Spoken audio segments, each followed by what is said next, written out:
Suara yang muncul di dalam diri tidak perlu dihilangkan 100%. Yang kita butuhkan adalah mengelola suara ini dengan lebih baik. Halo semuanya, nama saya Michael. Selamat datang di channel saya, Sikutu Buku. Kali ini saya akan membahas soal suara di dalam diri yang seringkali terus-menerus berbicara tanpa henti. Apakah kamu pernah berada dalam posisi di mana otakmu mengulang sebuah kejadian terus-menerus? Atau ada suara di pikiranmu yang selalu berbicara soal kemungkinan terburuk? Perlu kita pahami, apa yang kita rasakan saat itu bukanlah situasi yang sebenarnya, namun hanyalah arus pikiran yang ada di otak. Kamu bisa saja sedang berada dalam sebuah pesta yang meriah dan bahagia, tapi pikiranmu gelisah dan cemas karena pembicaraan terakhirmu dengan seorang tamu justru berakhir dengan tidak menyenangkan. Ketika suara negatif muncul di dalam pikiran, kita bisa mendengarnya dengan jelas karena hal itu menarik semua perhatian yang kita miliki. Suara itu menolak untuk melepaskan kesalahan yang kita buat di masa lampau dan terus-menerus mengingatkan kita soal skenario terburuk. Sebelum kita mulai, buat kalian yang mau support channel ini agar terus berkarya, caranya gampang banget. Kalian cukup klik subscribe dan nyalakan loncengnya. Dukungan kalian membantu banget supaya kita bisa rutin posting dan bersama-sama belajar di channel ini.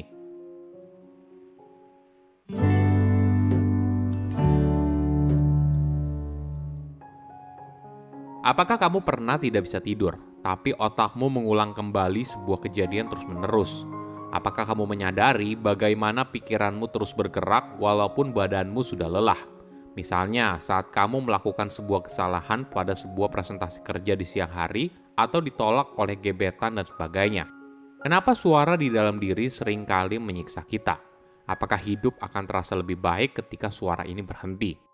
Ketika suara di dalam diri kita yang negatif muncul, kita bisa mendengarnya dengan jelas karena pikiran kita fokus di sana. Ada sebuah kisah dari seorang psikolog dari Michigan University bernama Ethan Kross. Ketika anak perempuannya berusia kurang dari 1 tahun, mereka punya ritual sebelum tidur.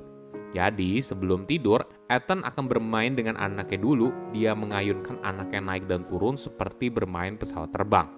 Ritual ini terjadi setiap saat, hingga suatu hari tiba-tiba saja anak perempuannya berteriak kencang. Ethan lalu panik dan menunggu istrinya untuk pulang dari kantor. Dalam situasi tersebut, pikiran Ethan mulai menjalankan berbagai simulasi soal kemungkinan terburuk. Apakah dia secara tidak sengaja membuat anaknya luka parah? Apakah anak perempuannya butuh dioperasi? Apa yang terjadi apabila dokter melakukan operasi pada anak di bawah umur 1 tahun? Lalu, pikiran Ethan mulai membayangkan skenario yang lain. Dia mulai berpikir, apa kata dokter ketika melihat dirinya membawa anak perempuannya dalam kondisi tersebut? Apakah dokternya berpikir kalau dia secara sengaja melukai anaknya?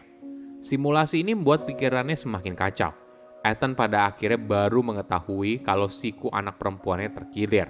Tapi di momen itu, ketidakpastian atas kejadian yang dialami membuat suara di dalam pikirannya tidak terkendali. Ketika kita melakukan sesuatu yang salah, kita sering mencela diri sendiri. Kita marah kepada diri sendiri. Kita merasa malu dan menyesal. Tentu saja hal ini tidak menyenangkan. Tapi coba kalau kita tidak melakukan kesalahan sama sekali. Mungkin saja kita akan melakukan kesalahan yang sama berulang-ulang. Emosi negatif tidak selamanya buruk. Emosi negatif ibaratnya seperti sebuah tanda kalau kita harus fokus pada hal tersebut sehingga kita tidak mengulanginya di masa depan. Jadi kita tidak perlu menghilangkan emosi negatif sepenuhnya. Tapi yang harus kita lakukan adalah mencegah emosi negatif itu menjadi suara di dalam diri yang tidak pernah berhenti.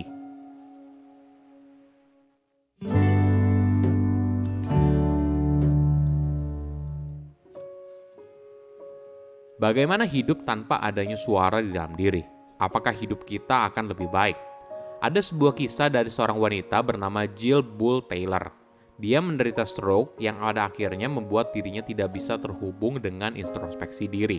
Pada awalnya, Jill merasa senang karena tidak ada lagi suara di dalam dirinya. Namun hal ini juga memiliki dampak negatif. Kondisinya berubah menjadi sebuah keadaan yang kacau.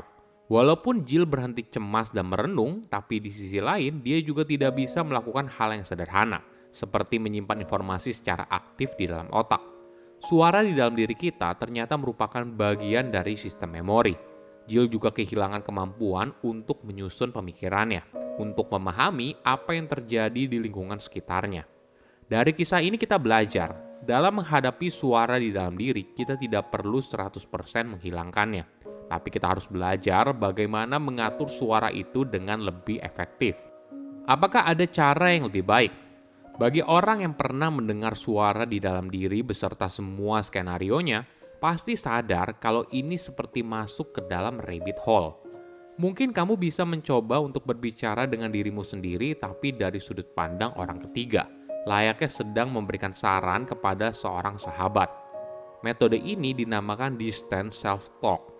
Melalui metode ini, kamu sedang berusaha untuk mengarahkan dirimu sendiri melalui suara di dalam diri.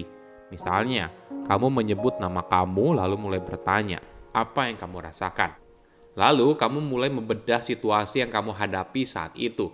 Cara ini ternyata cukup efektif karena kamu bisa melihat sebuah situasi menjadi lebih objektif. Tips lain yang menarik adalah dengan mengubah cara kita menafsirkan sebuah keadaan.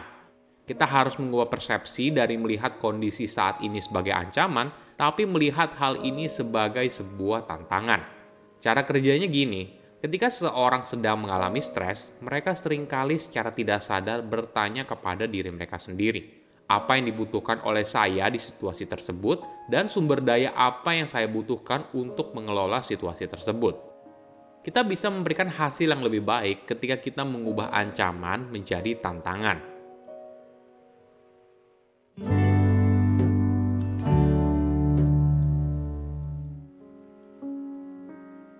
Oke, apa kesimpulannya?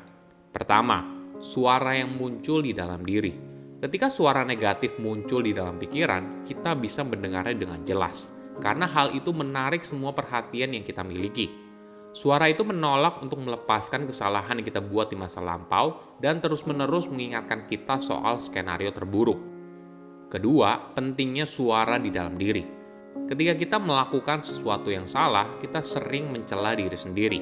Kita marah kepada diri sendiri, kita merasa malu dan menyesal. Tentu saja hal ini tidak menyenangkan. Tapi coba kalau kita tidak melakukan kesalahan sama sekali.